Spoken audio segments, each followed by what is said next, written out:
വേദപുസ്തകത്തിൽ നിന്നും ഏറ്റവും മനോഹരമായ പ്രാർത്ഥന ഏതാണോ എന്ന് ചോദിച്ചാൽ എന്താണ് പറയാൻ സാധിക്കുക? അതിന് ഒരു സംശയമില്ലാതെ പറയുവാൻ നമുക്ക് സാധിക്കണം.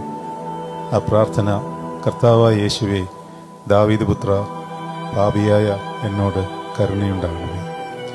ഈ പ്രാർത്ഥനയ്ക്കൊരു മാജിക് ഉണ്ട്. ഈ പ്രാർത്ഥന സ്നേഹത്തോടെയാണ് നമ്മൾ പ്രാർത്ഥിക്കുന്നതെങ്കിൽ ആ മൊമെന്റിൽ കർത്തൃ സാന്നിധ്യം നമ്മളിലേക്ക് വരും. അതായത് സ്നേഹത്തോടെ പറയണം. സ്നേഹത്തോടെ പറയുവാൻ കർത്താവ് നമുക്ക് വേണ്ടി ചെയ്ത കാര്യങ്ങളെ നമ്മൾ മനസ്സിൽ ധ്യാനിച്ചുകൊണ്ടേയിരിക്കണം.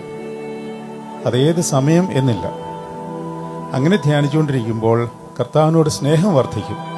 പക്ഷെ ഇതിനകത്തൊരു പാരഡോക്സിക്കൽ ഫാക്ടറുണ്ട്. ബട്ട് എ പോസിറ്റീവ് പാരഡോക്സ് എന്ന് പറഞ്ഞാൽ, ഒരു വിശുദ്ധൻ പറയുന്നത്, കർത്താവിനോട് നമുക്ക് അങ്ങോട്ടിഷ്ടം തോന്നണമെന്നുണ്ടെങ്കിൽ അവൻ ആദ്യം നമ്മെ സ്നേഹിക്കണം.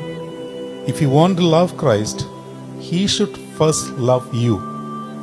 അത് കർത്താവ് ചെയ്തിരിക്കുന്നു. ഇനി നമുക്ക് നമ്മുടെ ഭാഗം പൂർത്തീകരിച്ചാൽ മാത്രം മതി. നിങ്ങൾ അങ്ങനെയൊന്ന് പ്രാർത്ഥിച്ചു നോക്കിയേ. കർത്തൃ സാന്നിധ്യം ഉടനടി മുമ്പിൽ വരും.